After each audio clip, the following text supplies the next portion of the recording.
Good evening, everyone. I call this meeting to order. This is a regular meeting of the Board of Education of the Hyperwood School District. First thing on the agenda is pledge allegiance to the flag. Please, everyone stand. I pledge allegiance to the flag of the United States of America and to the republic for which it stands, one nation, under God, indivisible, with liberty and justice for all. Thank you, everyone.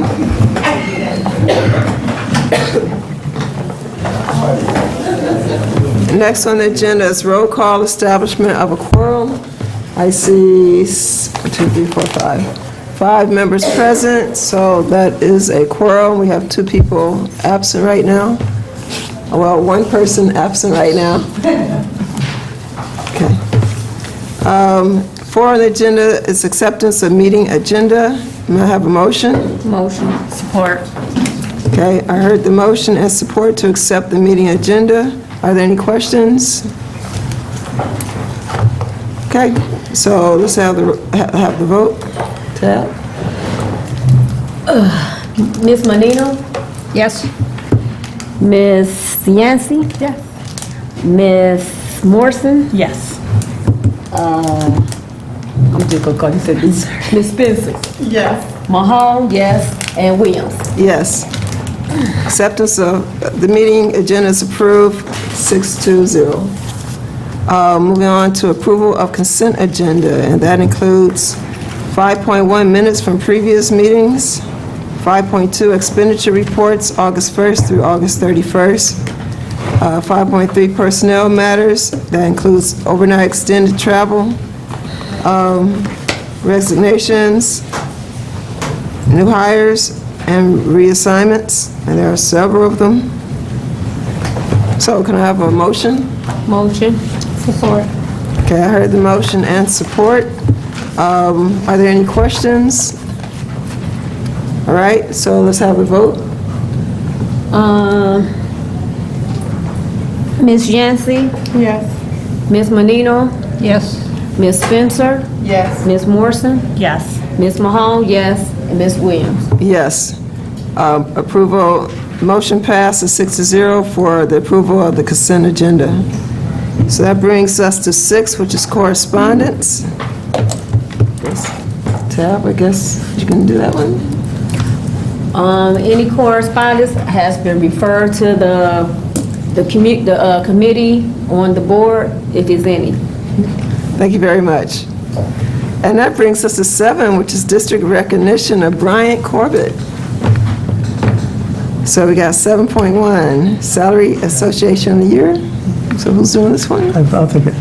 Good. One of the things that the board has done the last couple of years, which I really like, is we've taken time out of the meeting to recognize students for their achievements, or different groups, or different teams, or partners, or parents, or whatever. And I'm very, very pleased to present to all of you Mr. Brian Corbett, the district, our food service director. There's a saying, good things happen to good people, and to me these awards are long, long overdue. For those of you who don't know, Brian has not only won the Salary Associate of the Year for the state of Michigan for Chartwell, but he also won the Impact Player of the Year for the entire country, the entire United States, for Chartwell's organization. So I'm very pleased to present to you Brian Corbett. Brian?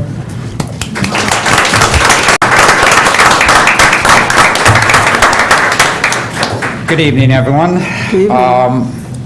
To say I'm proud, absolutely. Over the last month and a half, I've been blessed with 2 great awards. Being Director of the Year for 164 districts, and now the Impact Player of the Year for the whole country. It's the board from Harper Woods that gave me that push. Back 8 years ago, they told me not to be afraid.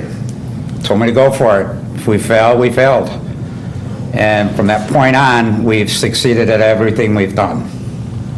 And without your backing, your blessing, we wouldn't be where we are today.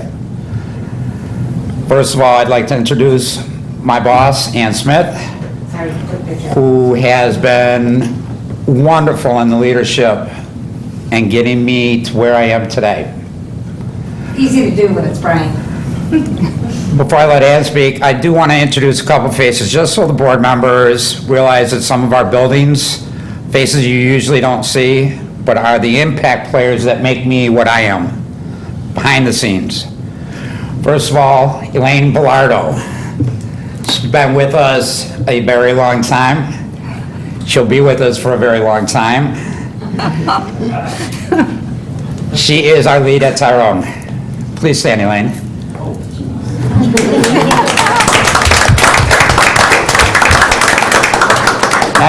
Next we have Pat Reddick. She takes care of our Beacon kids. She is my impact player over there. My lead at Harper Woods High School. She is my backbone. She, day in and day out, shows what Beacon kids are all about. Marilyn Meeks. And behind every great good man, there's always a great woman.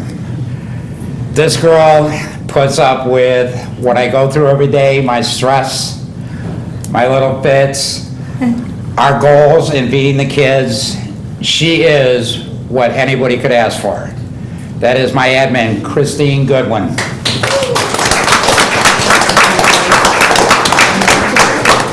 These players and many other guys help us do what we do day in and day out, and that's to feed the kids.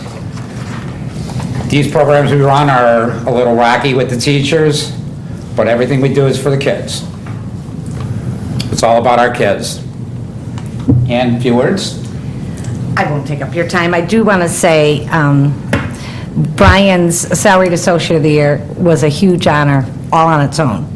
And then to be awarded our CEO personally handpicked him from all across the country. And she told me, her name is Ronna Cass, she told me it was the easiest pick she's ever done. And that's how well Brian is known in our organization. And we are so proud of him and what he does here at Harper Woods every day. Thank you. Thank you.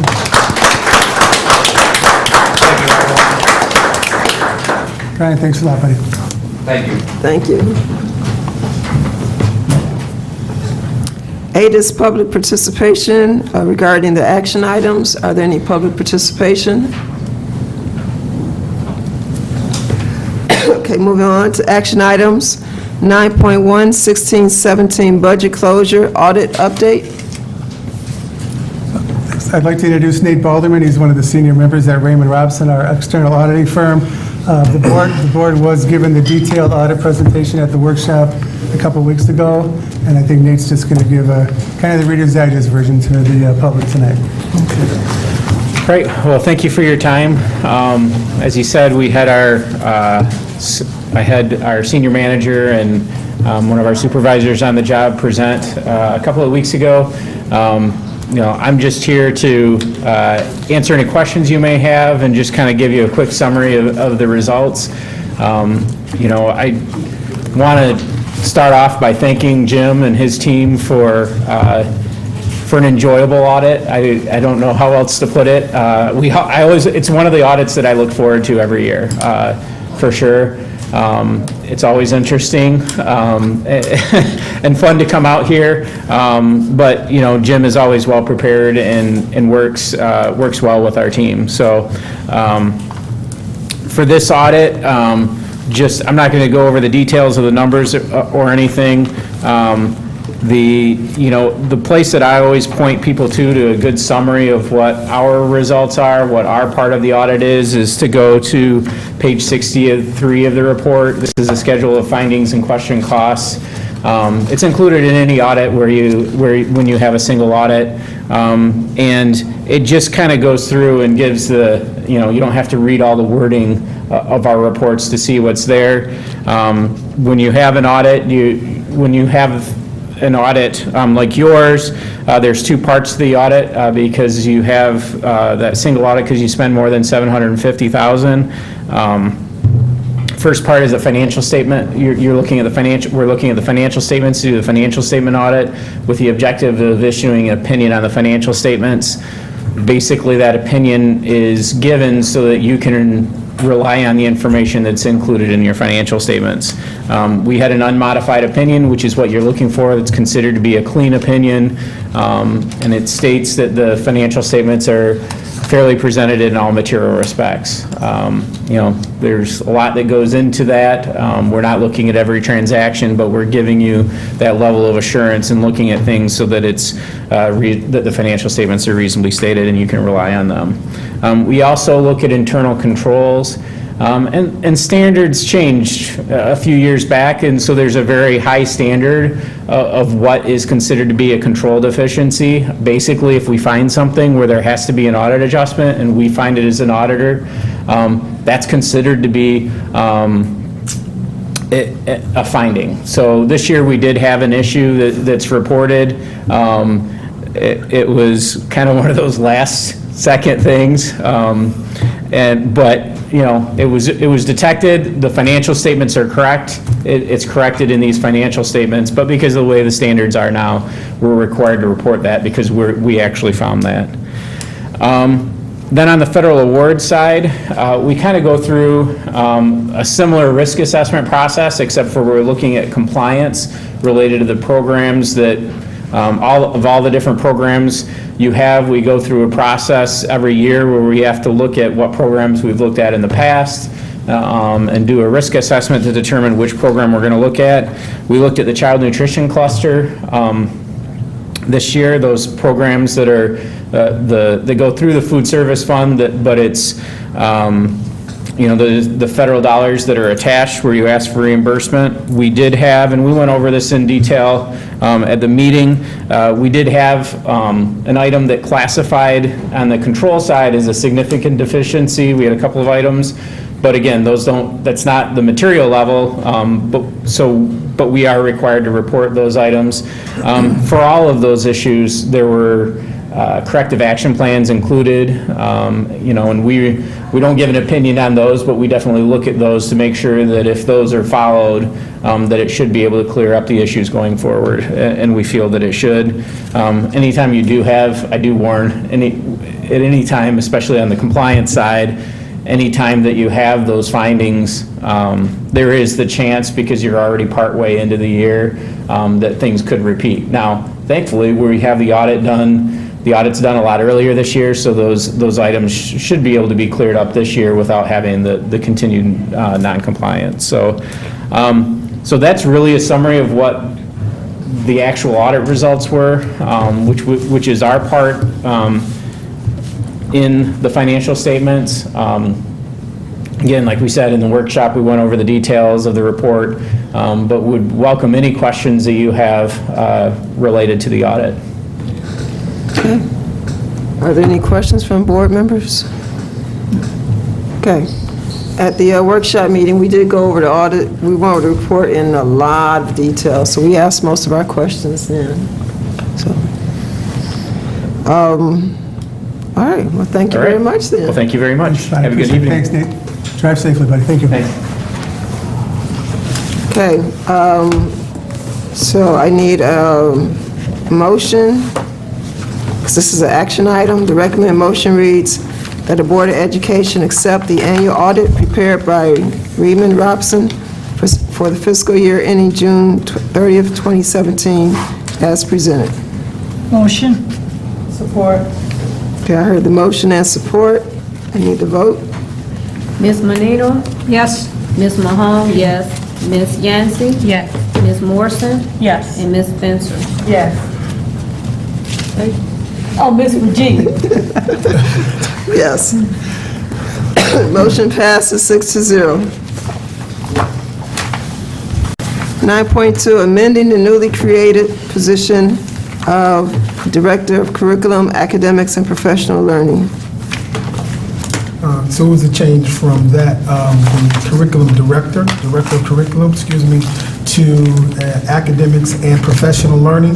The position itself was reposted last week, and we are still pooling candidates for that particular position. Okay, are there any questions? Okay, my only question is, it was reposted, but I can't seem to find anything when I go on our website. Is it on? It's on our website. that when I go on Harperwood School District? The job postings? Yeah, it's definitely, Okay, because all I ever see are the athletic postings, but I never see anything else. I couldn't find it, but I just chucked it up to use it because I was using my phone, and there were some other things that I found, like, from my phone that are slightly different. Okay, I was on the computer, I just couldn't find anything. Okay, I'll look again. What up? Been in front of me. All righty, well, I'll look again, because I really couldn't find it. All I saw a lot of assistant athletic people, postings for that, but I couldn't find it. Okay. Just for clarity, we have to post internally for 5 days first, and then we get posted externally. So I don't know if it was between that time frame. 5 days, okay. All right, I'll recheck again. So Monday through Friday last week, it would have been posted internally, and then as of Monday, externally? yes. Yes. Correct? Okay. Okay. I see it. Is there? Yeah, it still says director, though. Director of curriculum, as opposed to the amended title. Because we haven't changed it. Okay. Okay. So the recommended motion reads that the Board of Education approves the revision of the name of the newly created position Curriculum Director to Director of Curriculum, Academics, and Professional Learning. May I have a motion? Motion. Support. Are there any questions? Okay, then let's have the vote. Ms. Yancey, Yes. Ms. Morrison, Yes. Ms. Spencer, Yes. Ms. Menino, Yes. Ms. Mahone, yes, Ms. Williams. Yes, motion approved, 6-0 to change the name. That brings us to 9.3, MASB Delegate Assembly. That's on page 89. Okay, every year, MASB is the Michigan Association of School Boards, and they meet, they have an annual conference, and we usually send 2 people. One is our delegate, so they can vote for Harperwood School District, and also an alternative person in case that person doesn't make it. So that's what we are voting on right now, is the appointment of the board delegate to go to the conference. So the recommended motion reads that the Board of Education approves the MASB's process of certifying delegates and alternates for the Delegate Assembly on behalf of the Harperwood School District. Furthermore, the Board of Education selects Regina Williams as the delegate, Angela Fenderson as the alternate for the Harperwood School District at the MASB's 2017 Delegate Assembly. May I have a motion? Motion. Support. Okay, I heard the motion and support, so any questions, further questions? Okay, can I have a vote? Ms. Spencer, Yes. Ms. Morrison, Yes. Ms. Yancey, Yes. Ms. Menino, Yes. Ms. Mahone, yes, Ms. Williams. Yes. Appointment approved, approval of the, to go for the MASB's delegates, approved 6-0. Moving on to board items, subcommittees, 10.1. Are there any committee reports? Okay, hearing none, moving on. That brings us to 11, which is the report of the superintendent. Count days fastly approaching, October 4th. Our numbers are still growing. As well, we had FAFSA night, which was 9/18 yesterday. It was, a lot of parents were there. Students were there. We talked about the actual process, the application process, as well as there were other concerns about the posting of information, which was, I heard that. As well, on-site admissions today for University of Michigan Dearborn, and students were not only admitted, but they also received scholarships, undisclosed, and we have 73 students that are part of dual enrollment. That's it. Thank you. Okay. Thank you, Mr. McGee. 12 is public participation. Do we have any public participation? Okay, seeing none. Moving on to 13, which is matters of interest to board members. Are there any matters of interest to board members? Book sale at the library this coming weekend, Friday and Saturday. I think it's in the afternoon, both days. So do drop by. If you pay $10, you can fill a large sack with books. It's a nice cloth bag that says Harper Woods Library on it. What time is that? Pardon? What time is that?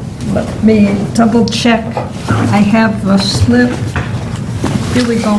And if you want a slip, I can give you 1 to 4 Friday, 1 to 4 Saturday, library, lower level. There is an elevator, so you don't have to worry about carrying a heavy bag up the steps. And they'll help you if you need help.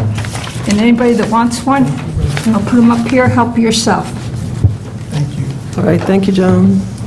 Thank you. I had something. Saturday is the St. Jude Childhood Cancer Walk, and we're having it for the first time in downtown Detroit this year, and we are definitely looking for some additional volunteers. So if anyone is interested, it is first thing in the morning. You'd be all done by noon. Please let me know. Okay, are you still taking, Donations? Yeah. I'm always taking donations. If you give me your email address, I will send you the link. All right. Okay. Send it to me. I will. All right. Any more matters of interest to board members? Okay, I think my only matter right now is, I'm looking forward to the update on student enrollment.